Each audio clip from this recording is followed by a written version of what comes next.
아들의 장례식 날 한 장의 종이가 모든 걸 뒤집었다. 경남 산골 마을 끝자락 검은 상복 속 체면과 명예가 떨리고 있었습니다. 아비는 아들을 보냈고 며느리는 배를 감싸 쥔 채 고개를 숙였습니다. 서진아, 앉아라. 사람들 보는데. 배가 저 정도면 몇 달이래? 이 집 대는 섰네. 형님, 도의가 남긴 게 있습니다. 그리고 확인 절차가 필요합니다. 요즘은 유족 검사 요청이 많습니다. 그날 영정 앞에 놓인 건 꽃다발이 아니라 의심이었습니다. 저 검사는 원하지 않아요. 우리 집 체면은 내가 지킨다. 확인하자. 장례식장 핏줄이 갈랐다. 진실은 누구 편인가? 사연 시작 전 구독과 좋아요를 눌러주시면 저에게 정말 큰 응원이 됩니다. 구독과 좋아요는 무료인 거 아시죠? 사연을 듣고 계신 여러분께는 오늘 하루 큰 행운이 찾아갑니다.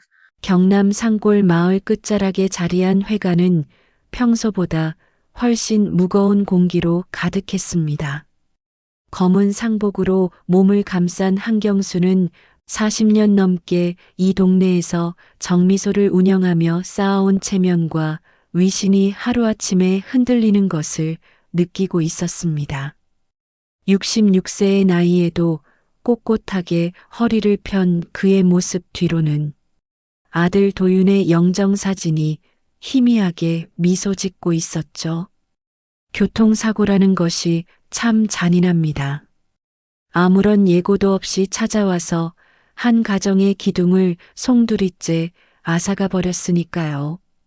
도윤은 결혼한 지 채 2년도 안 된 35의 젊은 나이였는데 새벽 일찍 일터로 향하던 길에서 마지막 숨을 거두었습니다. 이틀 만의 일이었죠.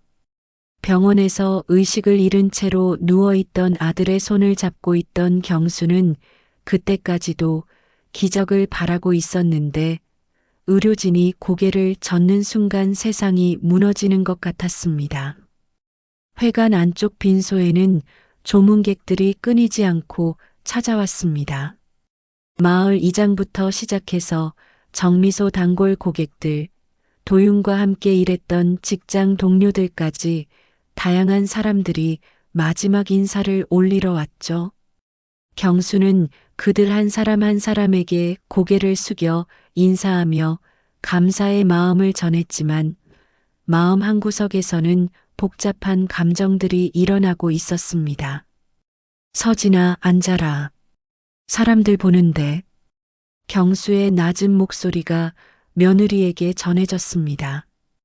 윤서진은 간호조무사로 일하던 33세의 여성으로 평소에도 꼼꼼하고 예의 바른 성격이었는데 오늘따라 유독 창백해 보였습니다. 검은 상복 속으로 드러나는 배의 곡선이 예사롭지 않았죠.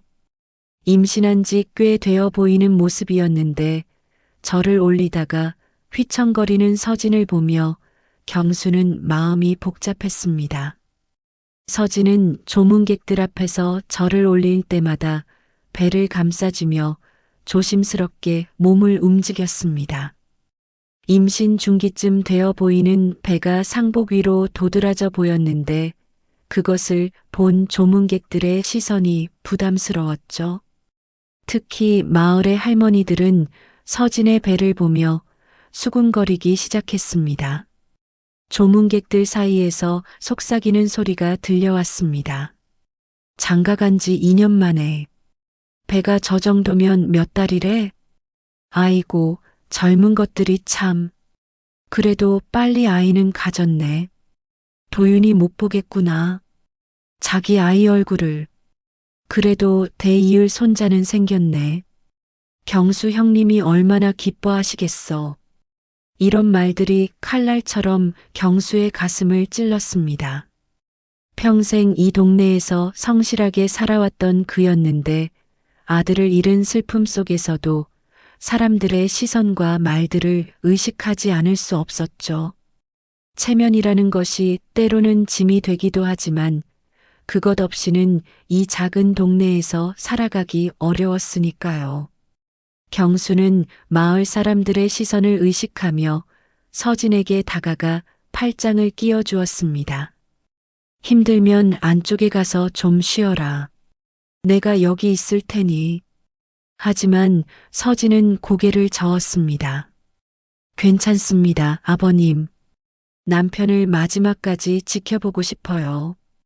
그의 목소리에는 굳은 의지가 담겨 있었지만 창백한 얼굴색이 그의 상태를 말해주고 있었습니다. 임신부가 이틀째 밤을 새우며 빈소를 지키는 것이 쉬운 일은 아니었거든요. 서진은 배를 감싸쥐고 있는 손에 힘을 주며 눈물을 참으려 애썼습니다. 남편을 잃은 슬픔도 컸지만 뱃속의 아이를 생각하면 더욱 마음이 아팠죠. 도윤과 함께 꿈꾸던 행복한 가정의 모습들이 하나둘 무너져 내리는 것 같았습니다. 그래도 이 아이만큼은 꼭 지켜내야 한다는 생각이 간절했죠. 도윤과의 추억들이 주마등처럼 스쳐 지나갔습니다. 처음 만났을 때의 설렘, 결혼식에서의 행복한 미소, 아이가 생겼다고 말했을 때 도윤의 기쁜 표정까지 모든 것이 꿈만 같았는데 이제는 그 모든 기억들이 아픈 상처로 남게 되었습니다. 경수는 영정 앞에 놓인 국화꽃들을 바라보며 입술을 깨물었습니다. 정미소 일로 바쁘다는 핑계로 아들과 많은 시간을 보내지 못한 것이 후회되었고 이제 와서 할 수 있는 일이라고는 이 집안을 지켜내는 것뿐이었습니다. 며느리와 곧 태어날 손자를 보살피는 것, 그것이 아버지로서 할 수 있는 마지막 도리라고 생각했죠. 지켜야 한다. 이 집안을. 경수는 속으로 되뇌며 주먹을 꽉 쥐었습니다. 평생 쌓아온 명예와 체면, 그리고 앞으로 태어날 손자까지 모든 것을 지켜내야 한다는 책임감이 어깨를 짓눌렀습니다. 조문을 마친 사람들이 하나둘 발걸음을 돌리는 가운데 경수는 서진의 어깨에 손을 올렸습니다. 힘들어도 조금만 더 견뎌라. 우리 도윤이를 제대로 보내드려야지. 서진은 고개를 끄덕이며 시아버지의 말에 응답했지만 마음 한구석에는 말할 수 없는 무거움이 자리 잡고 있었습니다. 도윤이 마지막에 남긴 말들과 건네준 작은 물건이 계속해서 머릿속을 맴돌았거든요. 저녁이 되자 회관은 더욱 조용해졌습니다. 낮에 북적이던 조문객들은 모두 돌아가고 이제는 가족들과 몇몇 가까운 친척들만이 남아 빈소를 지키고 있었죠.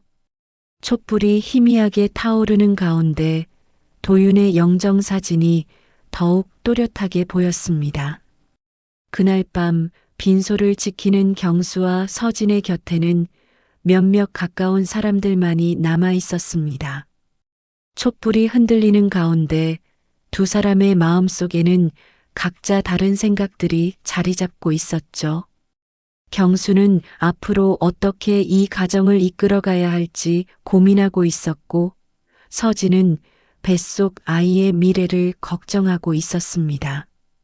하지만 그들은 아직 모르고 있었습니다. 이 조용한 밤이 지나면 모든 것이 달라질 거라는 사실을 말입니다. 사흘째 밤이 되자 빈소는 더욱 적막해졌습니다. 낮에 찾아왔던 조문객들은 모두 돌아가고 이제는 가족들과 몇몇 가까운 지인들만이 남아 촛불을 지키고 있었죠. 경수는 딱딱한 의자에 앉아 아들의 영정을 바라보며 밤을 새우고 있었는데 문득 익숙하지 않은 발걸음 소리가 들려왔습니다. 회관 입구 쪽에서 들려오는 소리에 경수가 고개를 돌리자 정장 차림의 중년 남성이 조심스럽게 다가오고 있었습니다. 40대 중반쯤 되어 보이는 그의 얼굴에는 진중한 표정이 서려 있었고 손에는 조그마한 꽃다발을 들고 있었죠. 형님, 안녕하십니까? 목소리의 주인은 박상무였습니다. 그는 중견 건설회사에서 실무를 담당하고 있다고 소개하며 도윤의 친구라고 말했습니다. 정장 차림에 그는 예의 바르게 향을 올리고 절을 했지만 경수는 어딘가 어색한 느낌을 받았죠. 박상무는 영정 앞에서 한참 동안 묵념을 올린 후 경수에게 다가와 정중하게 인사했습니다. 늦은 시간에 찾아뵈어 죄송합니다. 도윤이 소식을 듣고 어떻게든 와야겠다 싶어서 말입니다. 도윤이와는 어떤 사이셨습니까? 경수가 물어보자 박상무는 잠시 머뭇거리더니 침착하게 대답했습니다. 군 복무 시절부터 알고 지낸 사이입니다. 제대 후에도 가끔 연락하며 지냈는데 이런 일이 생겨서 참 마음이 아픕니다. 그의 말투는 정중했지만 경수는 왠지 모를 불편함을 느꼈습니다. 도윤이 군대 친구들 이야기를 종종 했었는데 박상무라는 이름은 들어본 기억이 없었거든요. 하지만 슬픔에 잠긴 상황에서 그런 의구심을 드러낼 수는 없었습니다. 박상무는 주위를 한번 둘러본 후 경수에게 더 가까이 다가왔습니다. 그리고는 목소리를 낮추어 속삭이듯 말했습니다. 형님, 도윤이가 남긴 일이 있어서 말씀드리려고 합니다. 경수의 눈썹이 살짝 올라갔습니다. 무슨 일인지 궁금했지만 동시에 불안한 예감도 들었죠. 처리 도와드리죠. 대신 확인할 게 하나 있습니다. 박상무의 시선이 서진 쪽으로 향했습니다. 서진은 의자에 앉아 배를 감싸 안은 채 조용히 눈을 감고 있었는데 그의 시선을 받자 불편한 듯 몸을 움츠렸습니다. 무슨 말씀이십니까? 경수가 긴장한 목소리로 물었습니다. 박상무는 잠시 망설이는 듯 하더니 입을 열었습니다. 요즘 이런 경우에는 여러 가지 절차가 복잡합니다. 특히 보험이나 상속 관련해서 말이죠. 그때 마을 보건소장이 빈소에 나타났습니다. 평소 경수와도 안면이 있던 그는 조문을 마친 후 조심스럽게 말을 꺼냈습니다. 경수 형님, 죄송한 말씀이지만 요즘 보험 처리나 상속 관련해서 확인 절차가 까다로워졌습니다. 보건소장의 말에 빈소 안 분위기가 미묘하게 변했습니다. 몇몇 친척들이 귀를 기울이기 시작했고 서진의 얼굴에는 긴장감이 스며들었죠. 특히 유족 중에 임신부가 있는 경우에는 친부 확인을 위해 유족 검사가 있겠습니다. 이 말이 빈소에 떨어지자 분위기가 급격히 차가워졌습니다. 경수의 얼굴이 굳어졌고 몇몇 친척들이 수군거리기 시작했습니다. 무엇보다 서진의 반응이 가장 극적이었죠. 서진은 떨리는 목소리로 즉각 반박했습니다. 전 그런 검사 원하지 않아요. 필요 없다고 생각합니다. 그의 목소리에는 분명한 거부감과 동시에 두려움이 묻어 있었습니다. 하지만 박상무가 서류 봉투에서 종이 한 장을 꺼내어 테이블 위에 조심스럽게 놓았습니다. 이건 도윤이가 마지막에 남긴 서류입니다. 경수가 서류를 집어들자 놀라운 내용이 눈에 들어왔습니다. 그것은 보험 수익자 변경서였는데 도윤이 사망하기 하루 전에 작성된 것으로 보였습니다. 더욱 충격적인 것은 보험금 수익자가 기존의 배우자에서 기타로 변경되어 있었다는 점이었죠. 이게 무슨 의미입니까? 경수의 목소리에는 분노와 당황이 섞여 있었습니다. 아들이 죽기 하루 전에 갑자기 보험 수익자를 바꾼다는 것이 상식적으로 납득이 가지 않았거든요. 박상무는 차분하게 설명을 이어갔습니다. 형님, 도윤이가 마지막에 제게 부탁한 일이 있었습니다. 혹시 모를 상황에 대비해서 가족을 보호하려는 뜻이었던 것 같습니다. 가족을 보호한다고? 경수의 목소리가 높아졌습니다. 다른 사람에게 보험금 수익자를 바꾸는 것이 어떻게 가족을 보호하는 일인지 이해할 수 없었죠. 서진은 두 손으로 배를 감싸 안으며 고개를 저었습니다. 마음속으로는 도윤이 결혼식 날 건네준 작은 물건을 떠올리고 있었습니다. 키 모양의 작은 USB를 도윤은 이렇게 말하며 건네주었거든요. 혹시 내가 없으면 이걸 열어봐. 내가 힘들 때 도움이 될 거야. 그때는 단순한 기념품이나 추억거리 정도로 생각했었는데 지금 생각해 보니 도윤이 무언가를 예감하고 있었던 것은 아닐까 하는 생각이 들었습니다. 보건소장이 다시 입을 열었습니다. 법적으로는 강제사항은 아니지만 보험회사에서 요구할 가능성이 높습니다. 특히 이런 서류 변경이 있었다면 더더욱 말이죠. 친척들 사이에서 속삭임이 더욱 커졌습니다. 뭔가 이상하네. 왜 갑자기 보험을 바꿨을까? 며느리가 검사를 거부하는 것도 좀. 이런 말들이 서진의 귀에 들어올 때마다 그는 더욱 위축되어 갔습니다. 경수 역시 마을 사람들의 시선과 의심을 의식하지 않을 수 없었죠. 빈소의 촛불이 흔들리는 가운데 네 사람의 시선이 복잡하게 얽혔습니다. 경수는 가족의 명예를 지켜야 한다는 부담감과 진실을 알고 싶다는 욕구 사이에서 갈등하고 있었고, 서진은 뱃속 아이와 자신을 지켜야 한다는 절박함을 느끼고 있었죠. 보건소장은 공적인 의무와 개인적인 미안함 사이에서 어정쩡한 표정을 짓고 있었고, 박상무는 알 수 없는 미소를 지으며 상황을 지켜보고 있었습니다. 내일 다시 상의해보죠. 경수가 무거운 입을 열었습니다. 하지만 모든 사람이 알고 있었죠. 이 문제가 그리 쉽게 해결될 일이 아니라는 것을 말입니다. 새벽 공기가 차가워지는 가운데 경수는 밤새 뒤척이며 고민에 빠져 있었습니다. 어른들 앞에서 체면을 지켜야 한다는 무게와 진실을 알고 싶다는 욕구가 그의 마음을 짓누르고 있었죠.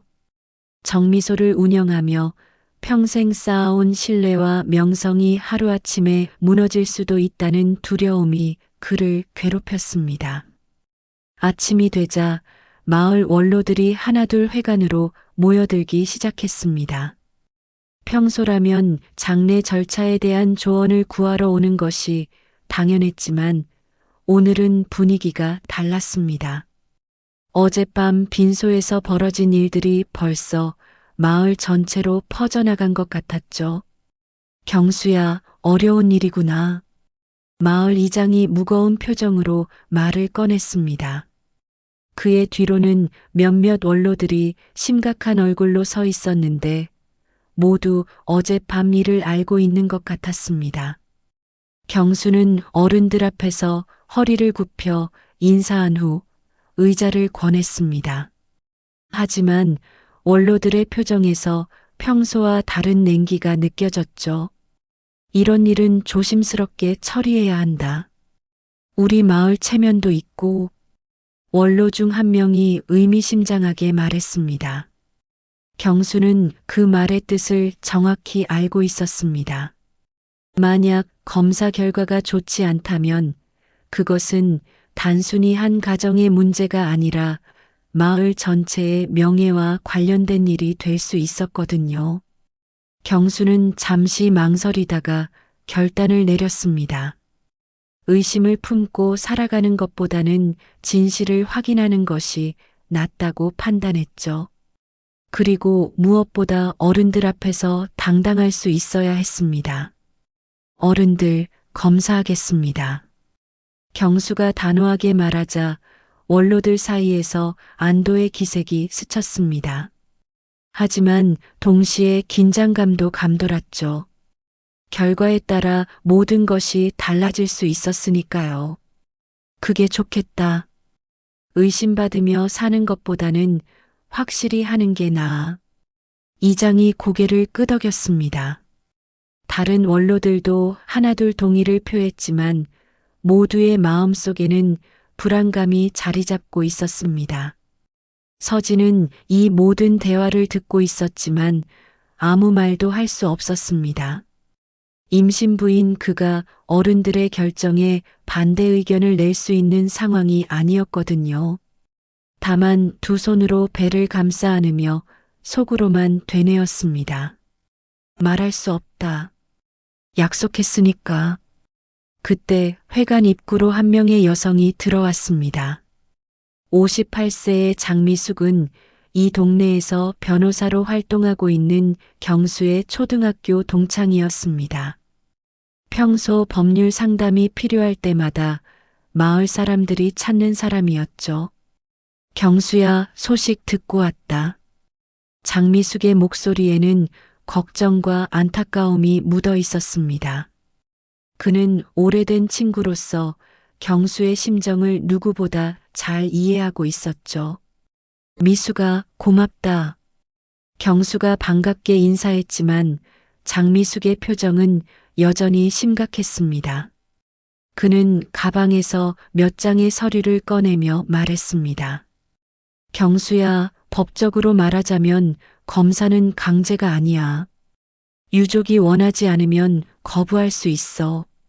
장미숙의 말에 원로들이 술렁였습니다. 검사를 해야 한다고 압박하던 분위기에서 갑자기 다른 선택지가 제시된 것이었죠. 하지만 장미숙이 말을 이었습니다. 누군가가 의도적으로 유산 구조를 바꾸려고 한 흔적이 있어. 이건 단순한 문제가 아닐 수도 있다. 그의 손에는 어젯밤 박상무가 가져온 보험 수익자 변경서의 사본이 들려 있었습니다. 장미숙은 서류를 자세히 살펴보며 고개를 저었습니다. 이 서류에 문제가 있어. 도윤이 사망 하루 전에 작성되었다고 하는데 서명 필적이나 작성 환경을 보면 의심스러운 부분들이 있어. 경수의 눈이 번뜩였습니다. 어제부터 느꼈던 이상함이 단순한 기분 탓이 아니었던 것 같았죠. 무슨 뜻인가? 보통 이런 중요한 서류는 보험회사에서 직접 확인하고 처리하는데 이 서류는 그런 절차를 거친 흔적이 없어. 마치 누군가가 급하게 만든 것 같아. 장미숙의 설명에 원로들도 고개를 끄덕였습니다. 뭔가 석연치 않은 일이 벌어지고 있다는 것을 모두가 느끼기 시작했죠.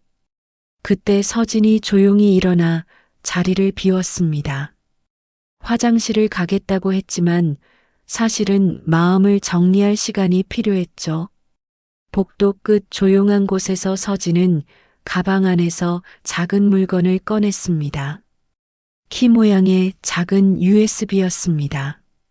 도윤이 결혼식 날 건네주며 했던 말이 다시 떠올랐죠. 혹시 내가 없으면 이걸 열어봐. 서진은 USB를 손에 쥐고 한참을 망설였습니다. 지금까지는 단순한 추억거리라고 생각했었는데 상황이 이렇게 복잡해지니 정말로 중요한 것이 들어있을지도 모른다는 생각이 들었거든요. 회관으로 돌아온 서진을 보며 경수가 걱정스러운 표정을 지었습니다. 괜찮나? 네, 아버님. 괜찮습니다. 하지만 서진의 손에 쥐어진 USB가 살짝 비치는 것을 장미숙이 놓치지 않았습니다. 법률 업무를 하면서 작은 단서들을 놓치지 않는 습관이 몸에 배어 있었거든요. 서진아, 혹시 도윤이가 너한테 남긴 게 있니? 장미숙의 질문에 서진의 얼굴이 살짝 굳어졌습니다. 하지만 이내 고개를 저었죠. 별거 없어요. 그냥 추억거리 정도. 장미숙은 더 이상 묻지 않았지만 서진의 반응에서 뭔가 있다는 것을 직감했습니다. 오랜 변호사 생활을 통해 사람들의 미묘한 표정 변화를 읽는데 익숙해져 있었거든요.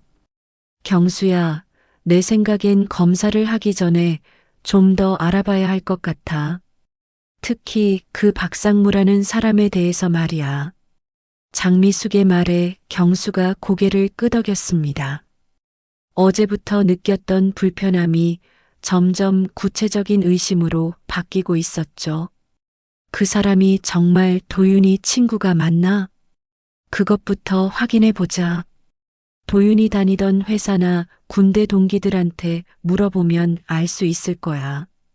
원로들도 장미숙의 의견에 동의했습니다. 성급하게 검사부터 하기보다는 전체적인 상황을 파악하는 것이 더 현명해 보였거든요. 그날 오후 장미숙은 도윤의 직장 동료들과 연락을 취했습니다. 그리고 놀라운 사실을 발견했죠. 도윤의 동료들 중 그 누구도 박상무라는 사람을 아는 이가 없었습니다. 이상해. 군대 동기들한테도 물어봤는데 박상무라는 이름을 아는 사람이 없어. 장미숙의 보고에 경수의 표정이 어두워졌습니다. 뭔가 큰 음모가 숨어 있다는 것을 점점 확신하게 되었죠. 서진은 이 모든 상황을 지켜보며 마음속으로 결심을 굳혔습니다. 더 이상 혼자서 이 짐을 지고 가기는 어려울 것 같았거든요. 도윤이 남긴 마지막 선물이 정말로 도움이 될 시간이 온 것 같았습니다. 그날 밤 서진은 더 이상 망설일 수 없다고 판단했습니다. 도윤이 남긴 USB를 열어볼 때가 된 것 같았거든요. 회관 뒤편에 마련된 임시 숙소에서 서진은 조심스럽게 노트북을 켰습니다. 손이 떨렸지만 USB를 삽입하고 파일을 열어보기 시작했죠. 첫 번째 파일은 동영상이었습니다. 화면에 도윤의 얼굴이 나타나자 서진의 눈에서 눈물이 흘러내렸습니다. 살아생전에 도윤이 진지한 표정으로 카메라를 향해 말하고 있었거든요. 서진아, 이 영상을 보고 있다는 건 내가 더 이상 곁에 없다는 뜻이겠지. 미안해. 하지만 내가 힘들어도 우리 아이는 꼭 지켜줘. 내가 혹시 못 돌아오면 은행 보관함 17호를 찾아가.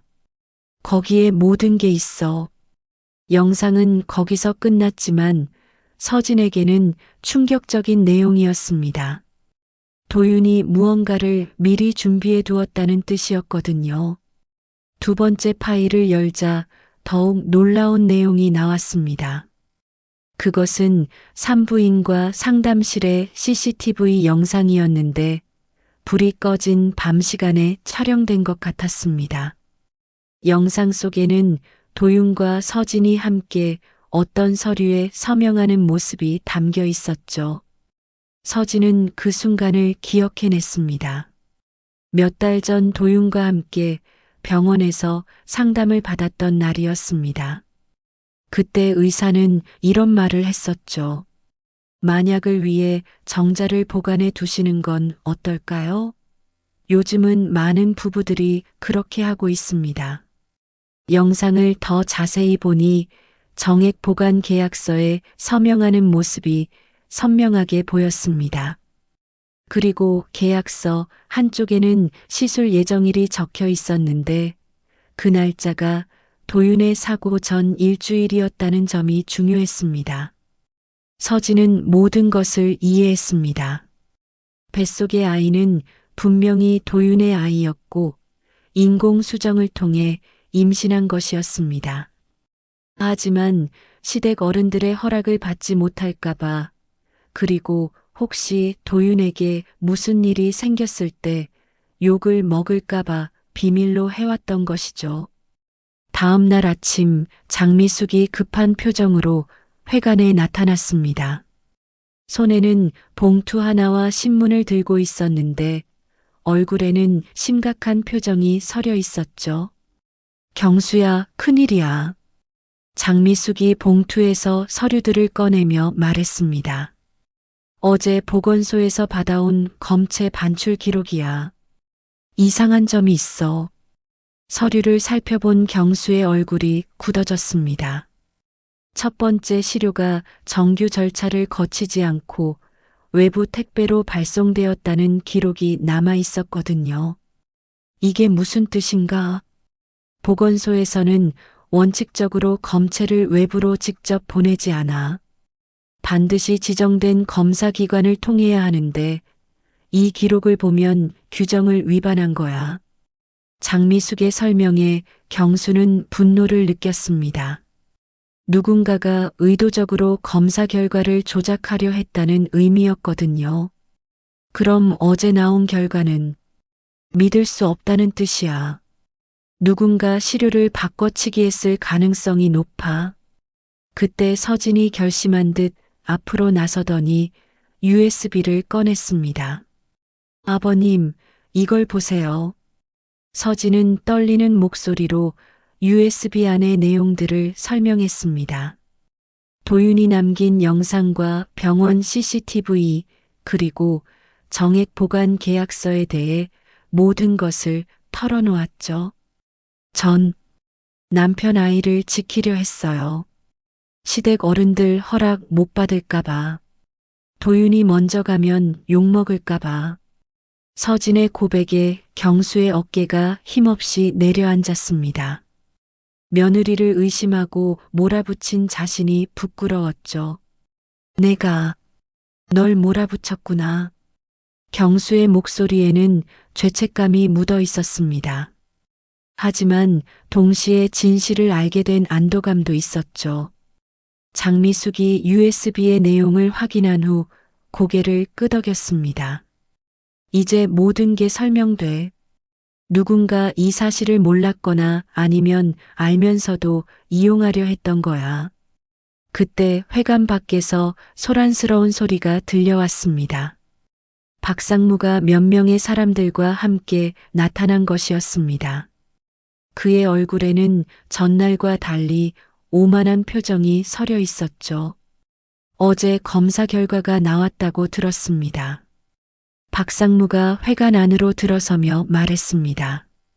그의 뒤에는 낯선 남자들이 함께 있었는데 모두 정장을 입고 있었습니다. 친부 가능성이 붙인 한경수와 일치한다고 하더군요. 박상무의 말에 회관 안 분위기가 얼어붙었습니다. 하지만 경수는 이미 진실을 알고 있었기 때문에 당황하지 않았죠. 그 결과는 조작된 것이야. 장미숙이 단호하게 말했습니다. 그리고 검체 반출 기록을 박상무에게 보여주었죠. 내가 보건소 직원에게 지시해서 시료를 외부로 빼돌렸어. 이건 명백한 증거 조작이야. 박상무의 얼굴이 순간 굳어졌습니다. 자신의 계획이 들통난 것을 깨달았죠. 무슨 말씀을? 이제 그만해. 우리는 모든 걸 알고 있어. 경수가 일어서며 박상무를 노려보았습니다. 평생 쌓아온 신뢰와 명예를 이용해 자신의 가족을 해치려 했던 그에 대한 분노가 치밀어 올랐죠. 서진이 USB를 들어보이며 말했습니다. 남편이 모든 걸 준비해 놨어요. 당신이 누구든 상관없이 진실은 밝혀질 거예요. 박상무는 잠시 당황한 듯 보였지만 곧 냉소적인 웃음을 지었습니다. 증거가 있다고 해서 뭐가 달라집니까? 사람들은 이미 의심하기 시작했어요. 하지만 장미숙이 또 다른 서류를 꺼내며 말했습니다. 은행에서 받아온 도윤이의 계좌 거래 내역이야. 내가 말한 보험 수익자 변경 수수료가 입금된 기록이 없어. 이것도 위조였다는 증거지. 박상무의 계획이 하나씩 무너져 내리고 있었습니다. 하지만 그는 끝까지 버티려 했죠. 그래도 검사 결과는 바뀌지 않습니다. 재검하면 돼. 경수가 단호하게 말했습니다. 이번에는 제대로 된 기관에서 정당한 절차로 검사하자. 박상무의 얼굴에 당황한 기색이 스쳤습니다. 재검을 하게 되면 모든 계획이 물거품이 될 것이 분명했거든요. 그날 저녁 경수는 서진에게 다가가 깊이 고개를 숙였습니다. 미안하다, 서진아. 내가 너를 믿지 못했다. 서진은 눈물을 흘리며 대답했습니다. 아버님도 힘드셨을 거예요.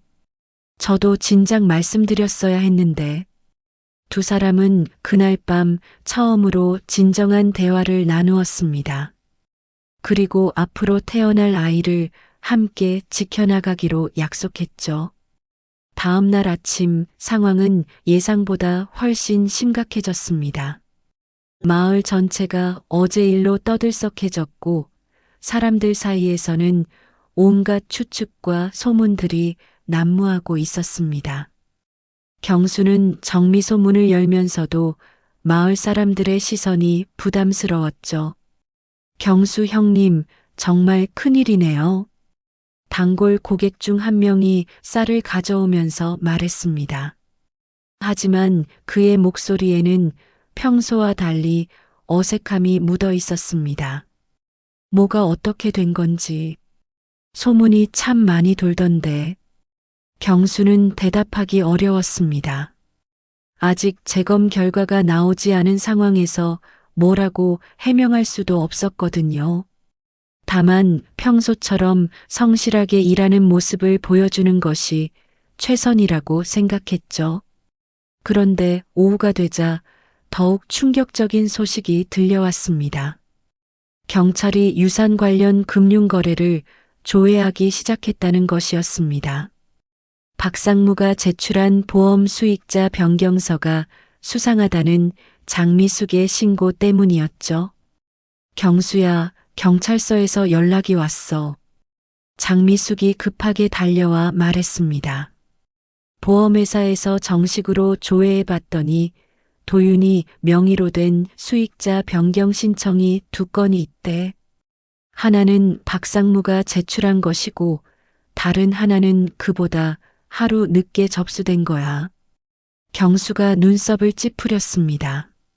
그게 무슨 뜻인가? 누군가 진짜 서류를 뒤늦게 발견해서 제출했다는 뜻이야. 아마도 도윤이가 정말로 마지막에 뭔가를 준비했을 가능성이 높아. 장미숙의 설명에 서진이 깜짝 놀랐습니다. USB에 있던 은행 보관함 이야기가 떠올랐거든요. 은행 보관함. 서진이 중얼거리자 장미숙이 귀를 기울였습니다. 뭐라고? 도윤이가 은행 보관함 17호에 뭔가 남겨뒀다고 했어요. 그날 오후 세 사람은 함께 은행으로 향했습니다. 서진이 도윤의 배우자라는 신분을 증명하자 은행 직원은 보관함을 열어주었죠. 보관함 안에는 여러 가지 서류들이 정리되어 있었습니다. 그 중에서도 가장 중요한 것은 진짜 보험 수익자 변경서였습니다. 도윤이 사망 당일 오전에 작성한 것으로 수익자를 배우자 윤서진으로 명확히 적어 놓았죠. 이게 진짜야. 장미숙이 서류를 살펴보며 말했습니다. 필적도 맞고 공증도 제대로 되어 있어. 박상무가 가져온 건 완전히 위조된 거였구나. 하지만 더 놀라운 것이 있었습니다. 보관함 안에는 박상무와 관련된 자료들이 들어 있었거든요. 도윤이 생전에 박상무라는 인물을 조사한 내용들이었습니다. 박상무. 진짜 이름은 박성무. 사기 전과 이범. 장미숙이 서류를 읽어주었습니다. 주로 보험 관련 사기를 저질렀고 최근에는 거액의 빚을 지고 있었대. 도윤이가 뭔가 낌새를 채고 미리 조사해 둔 것 같아 경수의 얼굴이 붉어졌습니다. 자신의 가족을 노린 치밀한 계획이었다는 것을 깨달았거든요. 이 새끼가 우리 집안을. 그때 경수의 휴대폰이 울렸습니다. 보건소장으로부터 온 전화였는데 내용이 심상치 않았습니다. 경수 형님, 큰일 났습니다. 박상무가 보건소에 나타나서 난리를 치고 있어요. 보건소로 달려간 경수와 장미숙, 서진은 충격적인 광경을 목격했습니다. 박상무가 보건소 직원들에게 소리를 지르고 있었거든요. 검사 결과가 나왔는데 왜 번복하려고 합니까? 이미 확인된 사실을 부정하려는 겁니까? 박상무의 목소리는 다급했습니다. 재검이 이루어지면 자신의 계획이 모두 무너진다는 것을 알고 있었거든요. 박상무 씨, 아니 박성무 씨. 장미숙이 냉정한 목소리로 말했습니다. 이제 그만하시죠. 우리는 모든 걸 알고 있어요. 박상무의 얼굴이 순간 창백해졌습니다. 자신의 진짜 이름이 불려지는 순간 모든 것이 끝났다는 것을 깨달았죠. 뭘 안다는 거죠? 당신의 전과 기록, 빚더미, 그리고 도윤이를 어떻게 접근했는지까지 모든 걸 알고 있어요. 경수가 한 걸음 앞으로 나서며 박상무의 옷깃을 잡았습니다. 내가 우리 집안을 노렸구나. 내 아들이 죽자마자 바로. 박상무는 잠시 당황했지만 곧 개기기 시작했습니다. 증거가 뭐가 있다는 거죠? 검사 결과는 이미 나왔잖아요. 그 검사 결과가 조작된 거라는 증거도 있어. 장미숙이 보건소 직원을 불러 확인했습니다. 그리고 충격적인 사실이 드러났죠. 박상무 씨가 어제 직원에게 돈을 주고 검체를 외부로 보내달라고 했습니다. 보건소 직원의 증언에 박상무는 더 이상 변명할 수 없었습니다. 하지만 그는 끝까지 버티려 했죠. 그래도 이미 마을 사람들은 다 알고 있어요. 한경수와 며느리 사이라는 걸 말이죠. 박상무의 말에 서진이 눈물을 터뜨렸습니다. 진실을 알고 있어도 사람들의 시선과 소문을 막을 수는 없었거든요. 사람들이 어떻게 생각하든 상관없어. 경수가 서진의 어깨에 손을 올리며 말했습니다. 우리는 진실을 알고 있고 그것만으로 충분해. 그날 저녁 마을 원로들이 다시 모였습니다. 하지만 이번에는 분위기가 달랐습니다. 진실이 밝혀지면서 오히려 경수 가족에 대한 동정과 지지가 커졌거든요. 경수야, 고생이 많았구나. 이장이 경수의 어깨를 두드리며 말했습니다. 이런 일을 당하고도 끝까지 진실을 밝혀낸 것이 대단해. 우리가 미안하다.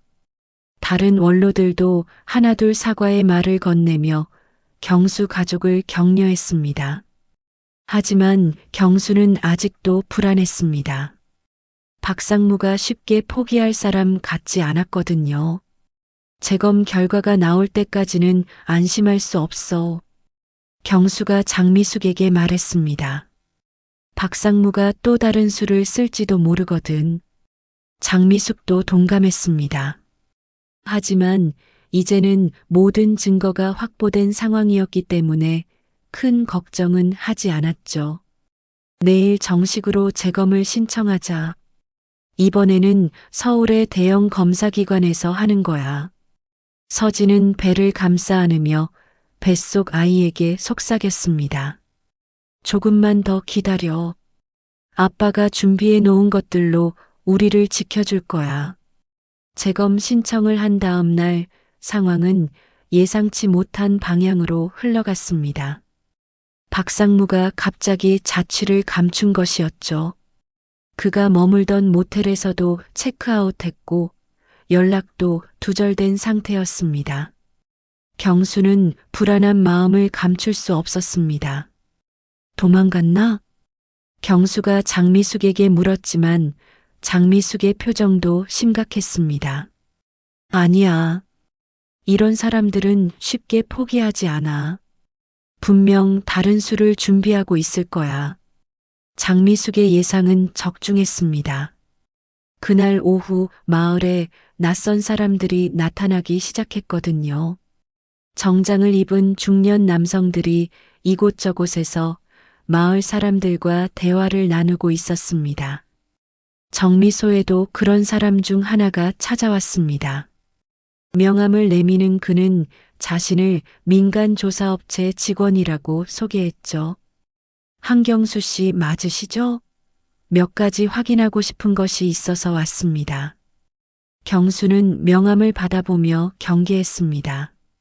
박상무와 관련된 사람일 가능성이 높았거든요. 무슨 확인이요? 최근에 일어난 일들에 대해서 말입니다. 유족들 사이에 분쟁이 있다고 들었는데 그 순간 경수는 확신했습니다. 이 사람은 박상무가 보낸 것이 틀림없었죠. 우리 집안 일에 왜 남이 끼어드는 거요? 경수의 목소리에 분노가 섞였습니다. 하지만 조사원은 여전히 차분한 표정을 유지했죠. 법적인 분쟁이 있을 때는 관련 사실들을 정확히 파악하는 것이 중요합니다. 특히 재산 상속과 관련해서는 더욱 그렇죠. 나가세요. 더 이상 할 말 없습니다. 경수가 단호하게 말하자 조사원은 아쉬운 표정을 지으며 물러났습니다. 하지만 그의 눈빛에는 아직 끝나지 않았다는 의미가 담겨 있었죠. 저녁이 되자 더욱 심각한 일이 벌어졌습니다. 마을 이장이 급하게 경수를 찾아온 것이었습니다. 경수야, 큰일이야. 마을 사람들 사이에서 이상한 소문이 퍼지고 있어. 이장의 얼굴에는 걱정이 가득했습니다. 무슨 소문이요? 내가 며느리와 그런 관계라는 소문이 더욱 구체적으로 퍼지고 있어. 심지어 목격자가 있다는 말까지 나돌고 있단다. 경수의 얼굴이 창백해졌습니다. 재검 결과가 나오기도 전에 소문만으로 명예가 실추될 수 있었거든요. 목격자라니 그게 무슨 말입니까? 정확히는 모르겠지만 누군가 증언을 한다는 얘기야. 아마도 박상무 쪽에서 사람들을 매수한 것 같아. 경수는 주먹을 불끈 쥐었습니다. 진실을 밝히려는 노력이 무색하게 만드는 더러운 수법이었거든요. 그날 밤 서진은 더 이상 견딜 수 없었습니다. 마을 사람들의 시선과 수군거림이 날이 갈수록 심해지고 있었고 임신 부인 자신에게는 너무나 큰 스트레스였죠. 아버님, 저 때문에 이런 일이. 서진이 눈물을 흘리며 말했습니다. 하지만 경수는 고개를 저었죠. 내 잘못이 아니야. 우리를 노린 나쁜 놈들 때문이야. 그때 장미숙이 급하게 찾아왔습니다. 손에는 서류 봉투를 들고 있었는데 얼굴에는 분노가 서려 있었습니다. 경수야, 이것 좀 봐. 장미숙이 봉투에서 사진들을 꺼냈습니다. 그런데 그 사진들은 조작된 것이 분명했습니다. 경수와 서진이 함께 있는 모습을 마치 부적절한 관계인 것처럼 편집한 것이었거든요. 이런 걸 만들어서 마을에 뿌리려고 했나 봐. 다행히 인쇄소 사장이 수상하다고 생각해서 나한테 알려줬어. 경수는 사진을 보며 치를 떨었습니다. 평범한 가족 사진들을 악의적으로 편집한 것이었죠. 이 정도까지 할 줄은 몰랐어.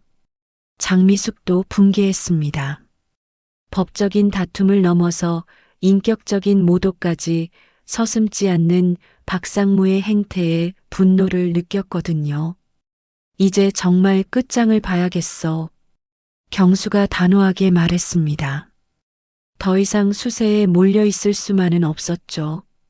다음 날 오전 드디어 재검 결과가 나왔습니다. 서울에 신뢰할 만한 검사기관에서 정식 절차를 거쳐 실시한 검사였죠. 장미숙이 직접 결과를 가져왔는데 그의 얼굴에는 안도감이 스며 있었습니다. 친부는 한도윤이 맞아. 장미숙의 말에 경수와 서진은 동시에 안도의 한숨을 내쉬었습니다. 드디어 진실이 공식적으로 입증된 것이었죠. 그럼 이제 서진이 말을 시작하려는데 장미숙이 또 다른 서류를 꺼냈습니다. 이것도 함께 나왔어. 첫 번째 검사에서 사용된 시료에 대한 분석 결과야. 서류를 살펴본 경수의 눈이 번뜩였습니다. 첫 번째 시료는 전혀 다른 사람의 것이었다고? 맞아. 박상무가 어디서 구해온 건지 모르지만 아마도 자신의 것이거나 다른 누군가의 것을 사용한 것 같아. 이제 모든 증거가 확보되었습니다. 박상무의 치밀한 계획이 완전히 무너진 것이었죠. 그날 오후 마을 회관에서 주민들이 모인 가운데 공식적인 해명이 이루어졌습니다. 경수는 모든 사실을 설명했고 장미숙은 법적 증거들을 제시했죠. 이 모든 일은 박상무라는 사기꾼이 우리 가족의 재산을 노리고 꾸민 일이었습니다. 경수의 설명에 마을 사람들은 분노를 표했습니다. 평범한 가정을 이용해 돈을 벌려 했던 박상무의 행태에 대해 모두가 분개했거든요. 우리가 미안하다, 경수야. 이장이 대표로 사과했습니다. 소문에 혹해서 너희를 의심했다. 다른 주민들도 하나둘 사과의 말을 건넸습니다. 하지만 경수는 그들을 원망하지 않았습니다. 박상무의 교활한 계략에 모두가 속은 것이었으니까요. 이제 정말 끝났나? 서진이 조심스럽게 물었습니다. 아직도 박상무가 어디선가 새로운 계획을 꾸미고 있을지도 모른다는 불안감이 있었거든요. 아직 끝나지 않았어. 장미숙이 진지한 표정으로 말했습니다. 박상무를 찾아서 법적 책임을 물어야 해. 사문서 위조, 사기 미수, 명예훼손. 죄목이 한두 개가 아니야. 경수는 고개를 끄덕였습니다. 이런 일이 다시는 일어나지 않도록 확실하게 마무리해야 한다고 생각했죠. 그날 밤 서진은 배를 어루만지며 뱃속 아이에게 속삭였습니다. 아가야, 이제 정말 안전해졌어. 아빠가 우리를 지켜준 거야. 하지만 아직 한 가지 더 해결해야 할 일이 남아 있었습니다. 박상무를 찾아내어 마지막 결판을 내는 것이었죠. 박상무를 찾는 일은 생각보다 어렵지 않았습니다. 장미숙이 경찰과 협조하여 추적한 결과 그는 인근 시내의 모텔에 숨어 있었거든요. 하지만 그를 체포하러 간 경찰들이 돌아온 소식은 충격적이었습니다. 도망갔습니다. 경찰관이 경수에게 보고했습니다. 하지만 방에 많은 증거를 남기고 갔어요. 컴퓨터와 각종 서류들이 그대로 있습니다. 장미숙이 경찰과 함께 박상무의 은신처를 조사한 결과는 놀라웠습니다. 그곳에는 경수 가족을 조사한 자료들이 빼곡히 정리되어 있었거든요. 이 사람이 얼마나 치밀하게 계획했는지 알 수 있어. 장미숙이 서류들을 살펴보며 말했습니다. 도윤이 사고 나기 몇 달 전부터 이미 조사를 시작했어. 가족관계, 재산 상황, 보험 가입 내역까지 모든 걸 파악하고 있었어. 더욱 충격적인 것은 박상무가 도윤에게 접근한 방법이었습니다. 우연을 가장해 도윤과 만났지만 사실은 치밀하게 계산된 만남이었던 것이죠. 여기 봐. 도윤이가 자주 가는 카페, 출퇴근 시간, 평소 습관까지 다 조사해서 기록해놨어. 경수는 서류를 보며 소름이 돋았습니다. 자신의 아들이 몇 달 동안 감시당하고 있었다는 사실을 몰랐던 것이 억울했죠. 그럼 도윤이도 이 사실을 알고 있었나? 아마 중간쯤부터는 눈치챘을 거야. 그래서 미리 준비를 해둔 것 같아. 컴퓨터를 조사한 경찰이 더욱 놀라운 사실을 발견했습니다. 박상무의 컴퓨터에는 여러 가정을 대상으로 한 사기 계획들이 저장되어 있었거든요. 이 사람이 전문적으로 이런 일을 해왔네요. 경수 씨 가족 말고도 다른 피해자들이 더 있을 것 같습니다. 경찰관의 말에 경수는 분노를 느꼈습니다. 자신의 가족이 단순히 돈벌이 수단으로 이용당했다는 사실이 참을 수 없었거든요. 그날 오후 예상치 못한 전화가 걸려왔습니다. 박상무 본인이 장미숙에게 직접 연락한 것이었죠. 선생님 만나서 얘기할 수 없을까요? 박상무의 목소리에는 이전의 오만함이 사라져 있었습니다. 대신 절망적인 톤이 묻어 있었죠. 지금 와서 무슨 얘기를 하자는 거야? 장미숙이 차갑게 대답했습니다. 모든 증거가 다 나왔는데 더 할 말이 있어? 제발 한 번만 만나주세요. 제가 항복할 테니까. 박상무의 간청에 장미숙은 경수와 상의한 후 만남을 허락했습니다. 하지만 경찰의 보호하에 공개된 장소에서만 만나기로 했죠. 다음 날 오후 시내의 한 카페에서 만남이 이루어졌습니다. 박상무는 며칠 사이에 많이 초췌해진 모습이었습니다. 평소에 깔끔한 정장 대신 구겨진 셔츠를 입고 있었고 눈가에는 다크서클이 짙게 패여 있었죠. 왜 이런 일을 저질렀습니까? 경수가 직접적으로 물었습니다. 더 이상 돌려서 말할 이유가 없었거든요. 박상무는 잠시 망설이다가 입을 열었습니다. 빚 때문이었습니다. 사업에 실패하고 나서 갚을 방법이 없었어요. 그래서 남의 집안을 이용하려고 했다는 거요? 죄송합니다. 정말 죄송합니다. 박상무가 고개를 숙였지만 경수의 분노는 쉽게 가라앉지 않았습니다. 사과한다고 해서 우리가 당한 피해가 없어지나요? 우리 집안이 받은 상처가 치료되나요? 장미숙이 테이블 위에 서류 뭉치를 올려놓았습니다. 이제 와서 항복한다고 해도 법적 책임은 피할 수 없어. 사문서 위조, 사기 미수, 명예훼손, 증거인멸. 죄목이 너무 많아. 박상무의 얼굴이 더욱 창백해졌습니다. 형님, 제발 합의할 수 있는 방법은 없을까요? 아베, 경수가 냉소했습니다. 지금까지 한 일을 보면 합의할 생각이 있었던 것 같지도 않은데 제가 가진 모든 걸 배상하겠습니다. 그리고 다시는 이런 일 하지 않겠어요.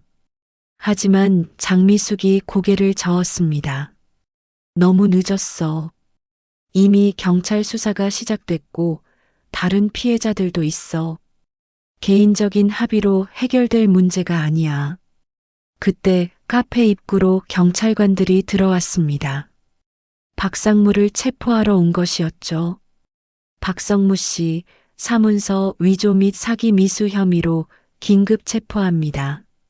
경찰관이 수갑을 꺼내자 박상무는 더 이상 저항하지 않았습니다. 모든 것이 끝났다는 것을 스스로도 알고 있었거든요. 형님, 정말 죄송합니다. 박상무가 마지막으로 경수를 향해 고개를 숙였습니다. 하지만 경수는 그를 바라보지도 않았죠. 박상무가 연행되고 난 후 경수는 한동안 말이 없었습니다. 몇 달 동안 자신의 가족을 괴롭힌 악몽이 드디어 끝난 것에 대한 안도감과 동시에 왜 이런 일이 생겨야 했는지에 대한 억울함이 복잡하게 얽혀 있었거든요. 이제 정말 끝났어. 장미숙이 경수의 어깨를 두드리며 말했습니다. 유산은 원래대로 서진이한테 돌아가고 보험금도 정상적으로 처리될 거야. 그날 저녁 마을 회관에서는 원로들이 다시 모였습니다. 이번에는 경수에게 사과하고 격려하기 위해서였죠. 경수야, 우리가 너무 성급했다. 미안하다. 이장이 대표로 깊이 고개를 숙였습니다. 앞으로는 이런 일이 없도록 우리도 조심하겠다. 다른 원로들도 하나둘 사과의 말을 건네며 경수 가족을 위로했습니다.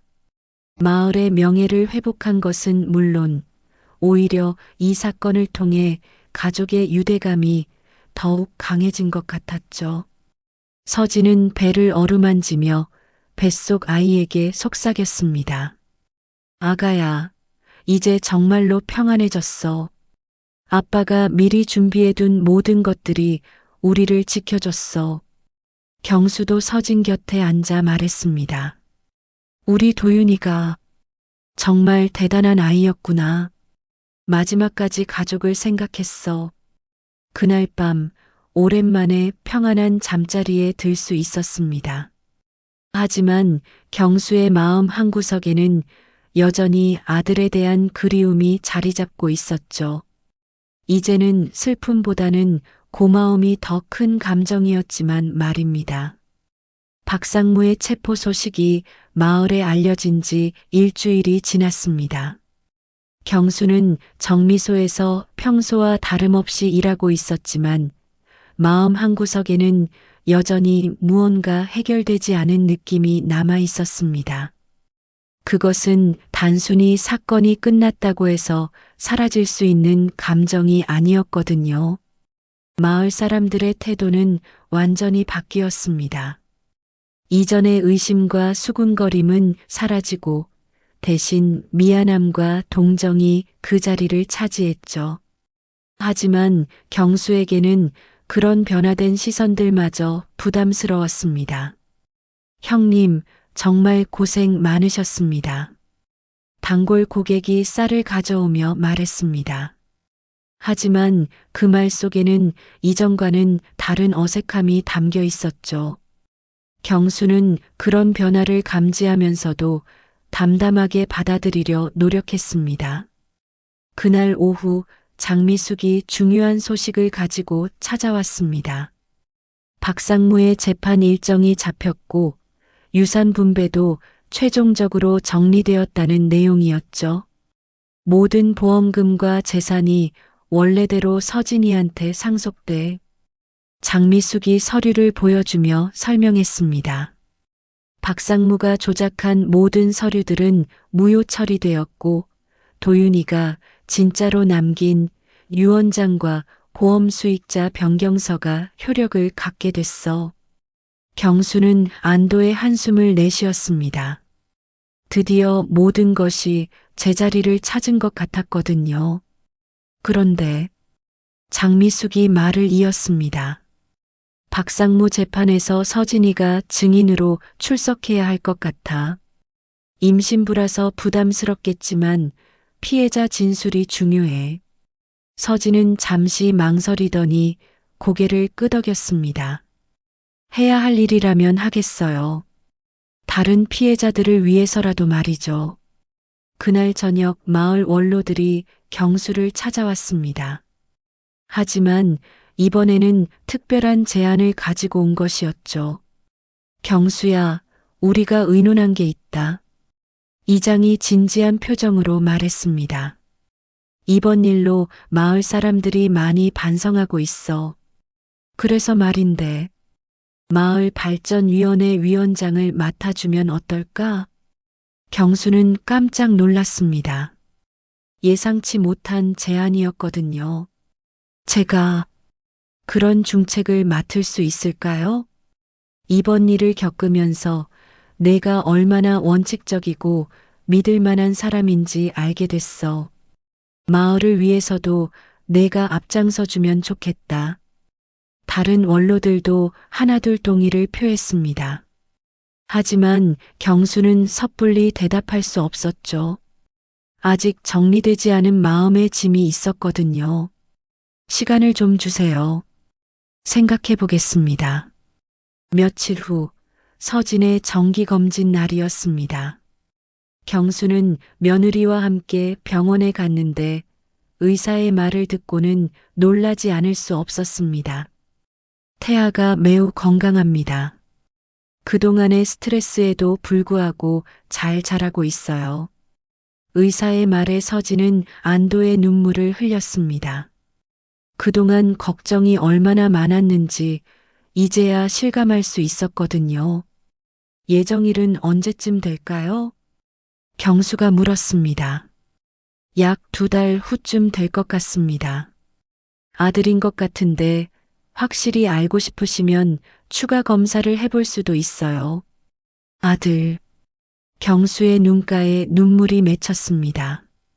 도윤의 대를 이을 손자가 곧 태어난다는 생각에 벅찬 감정이 올라왔거든요. 병원에서 나오는 길 서진이 조심스럽게 말했습니다. 아버님, 죄송해요. 그동안 많은 걱정을 끼쳐드려서. 경수는 고개를 저었습니다. 내 잘못이 아니야. 오히려 내가 너를 믿지 못해서 미안했어. 그리고는 서진의 손을 잡으며 말을 이었습니다. 앞으로는 우리가 서로 의지하면서 살아가자. 도윤이도 그걸 바랄 거야. 집으로 돌아오는 길, 경수는 마을 위원장 제안에 대해 다시 생각해 보기 시작했습니다. 이번 일을 통해 많은 것을 배웠고 그런 경험이 마을을 위해 도움이 될 수도 있겠다는 생각이 들었거든요. 그날 밤 경수는 도윤의 영정 앞에서 오랜 시간 앉아 있었습니다. 도윤아, 아빠가 너를 제대로 지켜주지 못했구나. 하지만 내가 남긴 것들로 우리 가족을 구했어. 고맙다. 촛불이 희미하게 흔들리는 가운데 경수는 마음속으로 아들과 대화를 나누었습니다. 이제 내 아들을 잘 키워볼게. 너처럼 의로운 사람으로 만들겠다. 다음 날 아침 경수는 마을 이장에게 전화를 걸었습니다. 위원장 직책 맡겠습니다. 이장의 기쁜 목소리가 전화기 너머로 들려왔습니다. 잘 결정했어, 경수야. 마을이 더욱 발전할 거야. 그 주말 마을 회관에서는 경수의 위원장 취임식이 열렸습니다. 많은 주민들이 참석해 축하해 주었고 서진도 배가 부른 몸으로 자리를 함께했죠. 앞으로 저희 마을이 더욱 화합하고 발전할 수 있도록 최선을 다하겠습니다. 경수의 인사말에 박수가 터져 나왔습니다. 하지만 무엇보다 의미 있었던 것은 마을 사람들의 진심 어린 지지였습니다. 취임식이 끝난 후 경수는 서진과 함께 도윤의 묘소를 찾았습니다. 산 중턱에 자리한 묘소에서는 마을 전체가 한눈에 내려다 보였죠. 여보, 아버님이 마을 위원장이 되셨어. 우리 아들도 곧 태어날 거야. 서진이 묘비에 손을 올리며 조용히 말했습니다. 경수는 주머니에서 작은 상자를 꺼냈습니다. 그 안에는 도윤의 낡은 시계가 들어 있었는데 평생 아끼던 것이었죠. 도윤아, 이 시계를 내 아들에게 물려주려고 해. 내가 우리를 지켜준 것처럼 이 시계도 대대로 우리 집안을 지켜주겠지. 경수는 시계를 서진의 손에 쥐어주었습니다. 이 집안의 약속이야. 서로를 지키고 믿는다는. 서진은 시계를 받으며 배 위에 손을 올렸습니다. 아가야, 아빠가 우리를 지켜줬단다. 그리고 할아버지와 엄마도 너를 지켜줄 거야. 해가 서쪽으로 기울어가는 가운데 두 사람은 묘소에서 한참을 머물렀습니다. 슬픔보다는 감사함이 더 큰 마음으로 도윤을 그리워했죠. 그날 밤 경수는 일기장을 꺼내어 오랜만에 글을 써내려갔습니다. 사람은 결국 자신이 지킨 약속만큼의 삶을 살게 된다. 도윤이는 마지막까지 가족을 지킨다는 약속을 지켰다. 이제 내가 그리고 서진이가 그 약속을 이어가야 한다. 그 약속은 오늘도 이어진다. 창밖으로는 별들이 반짝이고 있었고 멀리서는 마을의 불빛들이 평화롭게 빛나고 있었습니다. 경수는 창을 바라보며 생각했습니다. 내일은 또 어떤 하루가 될까? 그리고 곧 태어날 손자와는 어떤 추억을 만들어갈까 하고 말이죠. 몇 주 후 서진이 진통을 시작했다는 연락이 왔습니다. 경수는 급히 병원으로 달려갔고 몇 시간의 기다림 끝에 드디어 아이의 울음소리를 들을 수 있었습니다. 건강한 아들입니다. 의사의 말에 경수는 눈물을 터뜨렸습니다. 도윤의 아들이 자신의 손자가 세상에 온 것이었죠. 작은 손자를 안아보며 경수는 속삭였습니다. 도윤아, 내 아들이다. 참 예쁘게 생겼어. 그리고 아이의 이름을 정했습니다. 도윤의 윤자를 따서 윤서라고 했죠. 아버지와 할아버지, 그리고 어머니의 이름이 모두 담긴 특별한 이름이었습니다. 앞으로도 많은 일들이 있겠지만 경수는 확신했습니다. 이 작은 생명과 함께라면 어떤 어려움도 이겨낼 수 있을 거라고 말입니다. 그것이 도윤이 남긴 가장 큰 선물이니까요. 오늘 사연 어떠셨나요? 오늘 사연 들어주셔서 감사합니다. 구독과 좋아요 부탁드리며 다음에 더 좋은 사연으로 찾아뵙겠습니다. 지금까지 사연 난장이었습니다.